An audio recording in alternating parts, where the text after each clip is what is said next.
Welcome to part 20, Install the Z shell.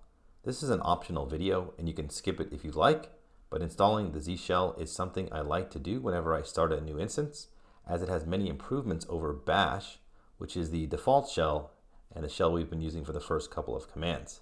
Now, one of the main benefits of using the Z shell is that it's easier to find previous commands. So I'm not going to have a tutorial on the Z shell, but just pointing you in this direction should help you figure out what are some of the features that it has over Bash. Now, on top of the Z shell, a very popular software to install is something called Oh My ZSH. So this adds even more customization and some nice coloring of commands to the Z shell. So we're going to run these two commands. The first one installs the Z shell and the second one installs Oh My ZSH.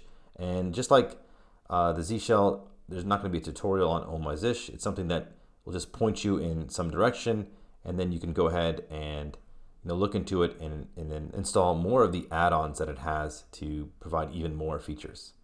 Okay, so let's go over here and we're going to do apt install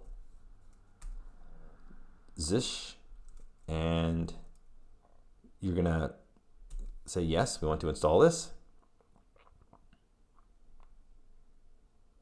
Then it's going to ask you after we install so let's go ahead and install Oh My ZSH using this command.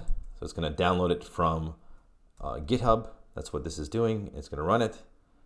And then it's going to ask if you want to change your default shell, and we'll say yes. And so there we go. So we're going to have a little different prompt over here. And if we installed some plugins, then there would be even more customization.